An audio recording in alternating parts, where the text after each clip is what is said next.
அனைவருக்கும் வணக்கம். சேலம் மாவட்டம் ஓமலூரை அடுத்த கரத்தானூர் பகுதியை சேர்ந்தவங்க தான் சத்யா. இவங்களுக்கு தற்போது 33 வயசு ஆகுது. சத்யாவுக்கு கடந்த 15 வருடங்களுக்கு முன்பு கமலாபுரம் ஊராட்சி பூமாரியம்மன் கோவில் பகுதியை சேர்ந்த ராஜ்குமார் என்போட திருமணம் நடந்துச்சு. இந்த தம்பதிகளுக்கு மகிஷா வயது 13 என்ற ஒரு மகளும் கிஷாந்த் என்ற ஒரு 10 வயதில் ஒரு மகனும் இருக்காங்க. இவங்க 2 பேருமே கரத்தானூர் பகுதியில் இருக்கக்கூடிய ஒரு அரசு பள்ளியில் தான் படிச்சுட்டு வந்திருக்காங்க. கடந்த 4 வருடங்களுக்கு முன்பு கணவன் மனைவி இருவருமே கரத்தானூரில் வெல்லம் உற்பத்தி ஆலையை நடத்திட்டு வந்திருக்காங்க. அந்த ஆலையில் வேலை செய்து வந்த பெண்ணோட சத்யாவுடைய கணவனான ராஜ்குமாருக்கு பழக்கம் ஏற்பட்டிருக்கு. இந்த பழக்கமே நாளடைவில் தகாத உறவாக மாறியிருக்கு. அதன் பிறகு ராஜ்குமாரும் அந்த வேலை செய்த பெண்ணும் அடிக்கடி தனிமையில் சந்தித்து தங்களுடைய கள்ளக்காதலை வளர்த்துட்டு வந்திருக்காங்க. இந்த விஷயமானது சத்யாவுக்கு தெரிந்து அவங்க கண்டிச்சிருக்காங்க. இதனால் ராஜ்குமார் தன்னுடைய மனைவி மற்றும் 2 குழந்தைகளையும் விட்டுவிட்டு அந்த வெல்லம் உற்பத்தி ஆலையில் வேலை செய்த அந்த பெண்ணோடையே ஊரை விட்டு ஓடி போயிட்டார். இதனால் சத்யா தன்னுடைய குழந்தைகளை தனியாக கவனிச்சுட்டு வந்திருக்காங்க. தொடர்ந்து அவங்களால வெல்லம் உற்பத்தி செய்யக்கூடிய ஆலையை நடத்த முடியல. அதனால் அந்த வேலையை விட்டுட்டு அதுக்கப்புறம் அவங்க ஓமலூரில் உள்ள ஒரு தனியார் வீட்டு உபயோக பொருட்களை விற்பனை செய்யக்கூடிய நிறுவனத்தில் வேலைக்கு சேர்ந்திருக்காங்க. அதே நிறுவனத்தை தான் சேலம் மாவட்டம் ஜான்சன் பேட்டையை சேர்ந்த சக்திவேல் என்ற 42 வயது நபர் மேலாளராக பணியாற்றி வந்திருக்காரு. இவருக்கு திருமணமாகி மனைவியும் 2 குழந்தைகளும் இருக்காங்க. சத்யாவும் மேலாளரான சக்திவேலும் ஒரே இடத்துல வேலை செஞ்சுட்டு வந்ததால் அவங்களுக்குள்ள பழக்கம் ஏற்பட்டுச்சு.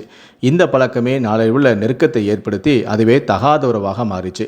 அதன் பிறகு சத்யாவும் சக்திவேலும் அடிக்கடி வெளியே ஒன்றாக ஊர் சுற்றுவது, அறையெடுத்து உல்லாசமாக இருப்பது, இது போன்ற விஷயங்களை செஞ்சுட்டு வந்திருக்காங்க. ஒரு கட்டத்தில் சக்திவேலுடைய நடத்தையின் மீது அவருடைய மனைவிக்கு சந்தேகம் ஏற்பட்டிருக்கு. அடிக்கடி கணவன் யாரோடையோ பேசுகிறாரு, அடிக்கடி முந்தியெல்லாம் சீக்கிரமாகவே வீட்டுக்கு வந்துடுவார், இப்போலாம் தேவையில்லாமல் ஏதோ வெளியே போய்கிட்டே இருக்கிறாரு அப்படின்னு சொல்லி சந்தேகம் இருக்கு. இதனால் சக்திவேலோட மனைவி இதை சக்திவேலை ரகசியமாக கண்காணிக்க அவர் சத்யாவோட தகாதவரோடு இருக்கிறத கண்டு அதிர்ச்சி அடைஞ்சிருக்காங்க. ஒரு கட்டத்தில் சக்தியோடைய மனைவி சக்திவேல் கூட பயங்கரமாக சண்டை போட்டிருக்காங்க. இருந்த போதிலும் கூட சத்யாவுடனான தொடர்பை அவர் கைவிட மறுத்துட்டார். இதனால் தன்னுடைய 2 குழந்தைகளையும் அழைச்சிக்கிட்டு சக்தியோடைய மனைவி அவருடைய பெற்றோருடைய வீட்டுக்கு போயிட்டாங்க. மனைவியும் குழந்தைகளும் தன்னை விட்டு போன பிறகு நாம் ஏன் சேலத்தில் இருக்கணும், நமக்கு தேவை சத்யா தானே அப்படின்னு சொல்லிட்டு தன்னுடைய தாயார் அழைச்சிக்கிட்டு அவர் ஓமலூரிலே ஒரு வாடகைக்கு ஒரு வீடு பார்த்து அங்கே குடி வந்துட்டார். இப்படியே இவங்களுடைய தகாதொரவு சந்தோஷமாக போய் கொண்டிருக்க கடந்த 6 மாதமாகவே சத்யா சக்திவேலுடன் பழகுவதை தவிர்த்து வந்திருக்காங்க. சக்திவேலும் சத்யாவை அடிக்கடி வெளியே போகலாம், தனிமையில் இருக்கலாம்னு அழைச்சும் கூட அவங்க வர மறுத்துருக்காங்க. ஒரு கட்டத்தில் சத்யா ஏன் திடீர்னு நம்மளை அவாய்ட் பண்ணுறா, ஒருவேளை அவளுக்கு வேறு யாரோட தொடர்பு ஏற்பட்டுச்சோ, புதுசாக யாருக்கூடைய பழகிறாளோ, அதனால தான் நம்மளை அவள் கழட்டி விட்டுட்டாளோ அப்படின்னு சொல்லி சக்திவேலுக்கு சந்தேகம் ஏற்பட்டிருக்கு. இதனால் சத்யாவை ரகசியமாக கண்காணிக்க ஆரம்பிச்சிருக்காரு. அப்போது வேலை செய்யக்கூடிய இடத்துல சத்யா யாருக்கிட்டையுமே ஃபோனில் பேசுகிற மாதிரி தெரியல. அப்போது வேலையை முடிச்சுட்டு போன பிறகு அவள் என்ன பண்ணுறா அப்படின்னு சொல்லி கண்டுபிடிக்கணுமே அப்படின்னு சொல்லி சக்திவேலு ரகசியமாக சத்யாவை ஃபாலோ பண்ண ஆரம்பிச்சிருக்காரு. ஒரு கட்டத்தில் கடந்த சில நாட்களுக்கு முன்னாடி சத்யாவுடைய வீட்டுக்கு இரவே போயிருக்காரு. அப்போது வீட்டு கதவுல காதை வச்சுட்டு சத்யா உள்ளே என்ன பண்ணுறாங்க அப்படின்னு சொல்லி காதை வச்சு கேட்டுக்கிட்டே இருந்திருக்காரு. அந்த சமயத்தில் நைட்டு சத்யா யார் கூடயே செல்ஃபோனில் பேசிகிட்டு இருந்திருக்காங்க. இதை கேட்டதுமே சக்திவேல் அதிர்ச்சி அடைஞ்சிருக்காங்க.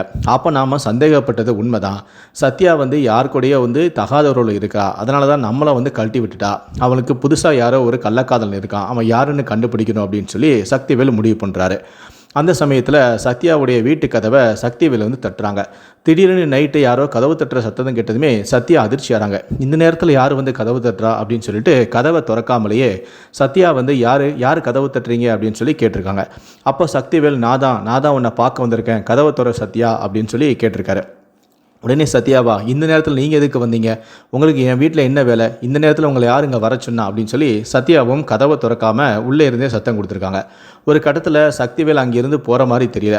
சத்யாவும் கதவை திறக்காததால் கோபமான சக்திவேல் கதவை பலமாக வேகமாக அடிக்க ஆரம்பிச்சிருக்காரு. இதனால் அக்கம் பக்கத்தில் உள்ளவங்களுக்குலாம் இந்த விஷயம் தெரிஞ்சிடுமோ அப்படின்னு சொல்லி பயந்து போன சத்யா சரி பேசி எப்படியாவது சக்திவேலை இங்கேருந்து அனுப்பிச்சிடலாம் அப்படின்னு சொல்லி கடைசியாக ஒரு வழியாக கதவை திறந்துருக்காங்க. அப்போது சக்திவேல் வந்து சத்யா கிட்ட, ஏன் சத்யா இப்போலாம் என்கிட்ட நீ பேச மாட்டேக்க? உனக்காக தானே நான் என்னுடைய மனைவி குழந்தைகள் எல்லாம் விட்டு பிரிஞ்சு வந்தேன். நான் உனக்காக தானே இப்போ ஓமலூரில் வந்து குடியிருந்திருக்கேன். இவ்வளோ தூரம் நம்மளாம் நெருங்கி பழகிட்டு இப்படி திடீர்னு ஏன் என்கிட்ட கொஞ்ச நாளாக பேசவே மாட்டேக்க? முந்தி மாதிரி என் கூட ஏன் நெருங்கி பழகவே மாட்டேங்கிற? உனக்கு வேறு யாரோட தொடர்பு ஏற்பட்டுருச்சா? அப்படி இப்படின்னு சொல்லி சக்திவேல் வந்து கேட்டிருக்காரு. இதனால் சத்யா வந்து அவங்க கூட சண்டை போட்டிருக்காங்க. ஒரு கட்டத்தில், சரி உனக்கு யாரோடையும் தொடர்பு இல்லைல்ல, அப்போ நீ யாருக்கிட்ட தான் ஃபோனில் பேசினேன்? நான் வரும்போது நீ யாருக்கிட்டேயோ பேசின மாதிரி சத்தம் கேட்டுச்சே, கொண்டா உன் ஃபோனை கூட நான் பார்த்துட்டு தரேன் அப்படின்னு சொல்லி சக்திவேல் கேட்டிருக்காரு. ஆனால் சத்யாவோ அதெல்லாம் கொடுக்க முடியாது, நான் யார்கிட்ட பேசினேன், உனக்கு என்ன, உனக்கும் எனக்கு என்ன சம்மந்தம் இருக்குது அப்படின்னு சொல்லி ஃபோனை கொடுக்க மறுத்துருக்காங்க. இதனால் சக்திவேலுக்கு வந்து சத்யா மீது பலத்த சந்தேகம் ஏற்பட்டிருக்கு. ஏன் அவள் வந்து ஃபோனை கொடுக்க மாட்டேக்கா? அப்போ உண்மையிலேயே அவள் யாரோட தகாதவர்கள் இருக்கிறாளோ அப்படின்னு சொல்லி அவருக்கு கோபம் தலைக்கு உச்சிக்கு ஏறி இருக்கு. ஒரு கட்டத்தில் இவங்க 2 பேருமே வந்து சத்தம் போட்டு சண்டை போட்டு இருக்கிறத பார்த்து அவங்க வீட்டில் தூங்கிக்கிட்டு இருந்த கிஷாந்த் அப்படிங்கிற அவருடைய சத்யாவுடைய 10 வயது மகன் வந்து முழிச்சாரான். முழிச்சதுமே இந்த நேரத்தில் அம்மாவோட யாரோ ஒருத்தர் வந்து சண்டை போடுறாங்களே, என்ன பிரச்சனை, ஏன் இங்கே வந்திருக்கீங்க, எதுக்காக எங்கள் வீட்டில் வந்து எங்கள் அம்மாவோட சண்டை போகிறீங்க, நீங்கள் வெளியே போங்க, எதுவாக இருந்தாலும் காலையில் வந்து பேசிக்கலாம் அப்படின்னு சொல்லிட்டு அந்த 10 வயது பையன் வந்து சக்திவேலை வந்து வெளியே போங்க அப்படின்னு சொல்லி சண்டை போட்டிருக்கான். ஒரு கட்டத்தில் வந்து கோபத்தின் உச்சிக்கே போன சக்திவேல் இதுக்கப்புறமும் சத்யாவை வந்து உயிரோட விடக்கூடாது அப்படின்னு சொல்லிட்டு சத்யாவுடைய வீட்டில் இருந்த ஒரு கத்தியை எடுத்துகிட்டு வந்து சத்யாவை வந்து கொல்றதுக்காக முயற்சி பண்ணியிருக்காரு. அப்போ இங்கே உள்ள நடக்கிற சம்பவத்தை யாரும் வெளியே இருந்து பார்த்துடக்கூடாது அப்படின்னு சொல்லிட்டு முதல்ல வீட்டுடைய லைட்டை வந்து ஆஃப் பண்ணுறாரு. அதன் பிறகு வந்து அவர் சத்யாவை வந்து கொடூரமாக தாக்க முயற்சி பண்ணுறாரு. அந்த சமயத்தில் தன்னுடைய அம்மாவுக்கு ஏதோ ஆயிருமோ அப்படின்னு சொல்லிட்டு அம்மாவை எப்படியாவது காப்பாற்றணும் அப்படின்னு சொல்லி 10 வயது சிறுவன கிஷான் வந்து சக்திவேலுக்கு அம்மாவுடைய முன்னாடி வந்து அதை தடுக்க முயற்சி பண்ணுறான். அப்போது சக்திவேலு தன்னுடைய கூர்மையான ஆயுதத்தில் கொடூரமாக தாக்கும் போது அந்த 10 வயது சிறுவனுடைய தலை மற்றும் கழுத்தில் பயங்கரமான காயமும் ஏற்படுது. அதே சமயத்தில் தன்னுடைய மகனுக்கு ஏதோ ஆயிருமோ அப்படின்னு சொல்லிட்டு தடுக்க முயற்சி பண்ண சத்யாவுடைய ஒரு கையுடைய மணிக்கட்டு துண்டாக வெட்டப்படுது. இதனால் வலியால் கத்தி துடிக்கிறாங்க. அதே மாதிரி அந்த 10 வயது சிறுவனும் வலி தாங்க முடியாமல் துடிக்கிறாங்க. ஒரு கட்டத்தில் சக்திவேல் வந்து அங்கேருந்து எப்படியாவது எஸ்கேப் ஆகணும் அப்படின்னு சொல்லிட்டு அங்கேருந்து ஓடிடுறாரு.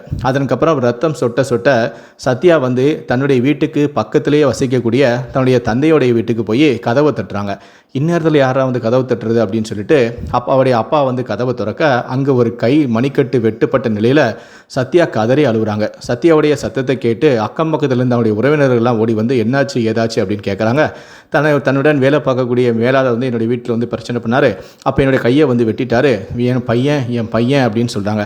ஐயோ அப்போ பையனுக்கு என்னாச்சு அப்படின்னு சொல்லிட்டு உறவினர்களும் அவருடைய அப்பாவும் எல்லாரும் வீட்டுக்கு ஓடி வராங்க. அங்கே வந்து பார்த்தா 10 வயது சிறுவன் வெட்டுக்காயங்களோட பேச்சு மூச்சு இல்லாமல் அப்படியே கிடக்கிறான். உடனடியாக அவனை எப்படியாவது காப்பாற்றணுமே அப்படின்னு சொல்லி 10 வயது சிறுவனான கிஷாந்தை தூக்கிக்கிட்டு உடனடியாக சத்யாவுடைய உறவினர்களும் பெற்றோரும் வந்து மருத்துவமனைக்கு கொண்டு வராங்க. சேலம் அரசு மருத்துவமனைக்கு கொண்டு வந்த அவருடைய சத்யாவுடைய மகனுடைய உடலை பரிசோதனை செய்யும்போது அந்த பையன் ஏற்கனவே இறந்துட்டான் அப்படிங்கிற செய்தியை வந்து சொல்கிறாங்க. இதை கேட்ட ஒட்டுமொத்த குடும்பமே தலையில் அடிச்சுக்கிட்டு கதறி அழுகுறாங்க. இப்படி 10 வயசு பையன் அநியாயமாக வந்து கொண்டுட்டானே அப்படின்னு சொல்லிட்டு எல்லாருமே வந்து கதறி துடிக்கிறாங்க. இன்னொரு புறம் தன்னுடைய மகனை வந்து பறிகொடுத்துட்டுமே அப்படின்னு சொல்லி சத்யாவும் தன்னுடைய மகனுடைய உடலை கட்டிப்பிடிச்சு அழுகுறாங்க. இறந்து போன சிறுவனுடைய சடலத்தை கைப்பற்றிய ஓமலூர் போலீஸார் உடலை மீட்டு உடற்கூறு ஆய்வு செய்ய ஓமலூர் அரசு மருத்துவமனைக்கு அனுப்பி வச்சுருக்காங்க. இந்த தாக்கல் சம்பவம் தொடர்பாக சிறுவனை வந்து கத்தியால் குத்தி கொன்ற சக்திவேலை வந்து போலீஸார் வந்து தேடிட்டு வந்தாங்க. ஆனால் அவரோ வந்து சேலம் அருகே உள்ள கருப்பூர் பகுதியில் இருக்கக்கூடிய ஒரு மரத்தில் தூக்கிட்டு தற்கொலையும் செஞ்சுக்கிட்டாரு. இந்த தகவலை கேள்விப்பட்ட போலீஸார் உடனடியாக அந்த இடத்துக்கு போய் சடலத்தை கருப்பூர் போலீஸார் மீட்டு விசாரணையும் செஞ்சுட்டு வராங்க. வெட்டுக்காயங்களுடன் வந்த சத்யாவுக்கு ஓமலூர் மருத்துவமனையில் முதலுதவி சிகிச்சை வந்து அளிக்கப்பட்டுச்சு. அதன் பிறகு அவருடைய நிலைமை வந்து மோசமாக இருந்ததால் அவரையும் உடனடியாக மேல் சிகிச்சைக்காக சேலம் அரசு மருத்துவமனைக்கு ஆம்புலன்ஸ் வாகனத்தில் அவங்களையும் அனுப்பி வச்சாங்க. இந்த சம்பவம் தொடர்பாக போலீஸாரும் விசாரணை நடத்தியதில் கள்ளக்காதல் விவகாரத்தில் தான் இந்த சம்பவம் அரங்கேறியதும் தெரிய வந்துச்சு. இதற்கிடையில் சேலம் அரசு ஆஸ்பத்திரியில் சிகிச்சை பெற்று வந்த சத்யாவும் மதியம் 1 மணி அளவில் அவங்களும் சிகிச்சை பலனின்றி உயிரிழந்தாங்க. இந்த சம்பவமானது அந்த பகுதியில் பெரும் பரபரப்பையும் அதிர்ச்சியும் ஏற்படுத்தியது.